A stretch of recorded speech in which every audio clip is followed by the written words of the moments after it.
இப்படி குர்ரு குர்ரு குர்ருன்னு இப்படி துணிக்குள்ளேயே பூந்துக்கிட்டா எப்படி தூங்குறது? போஸ் கொடுக்குறியா? வீடியோக்கு போஸ் கொடுக்குறியா? நல்லா பாரு, எதாவது தெரியுதா? அதுதான் எனக்கு விரலை பிடிச்சி நான் விளையாடுறியா? கையை நீட்டிட்டு விளையாடுறத பார்த்தியா? உள்ள துணிக்குள்ளே பூந்துக்கிறது, பெட்ஷீட்டுக்குள்ளே பூந்துக்கிறது, இப்படி தான் படுத்துக்கிறது. ஏண்டி பட்டு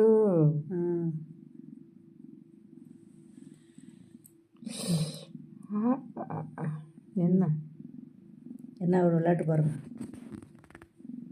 நைட்டில் இப்படி தான் பண்ணுவாள் டெய்லியும். தூங்கவே விட மாட்டா. ஒரு பொட்டச்சிவா, பொட்டச்சி புள்ள, பொட்டச்சி புள்ள. இவளுக்கு பேர் நயன்தாரா. நயன்தாரா என்கிட்ட சண்டைக்கு வரியா நீ? இந்த விரல்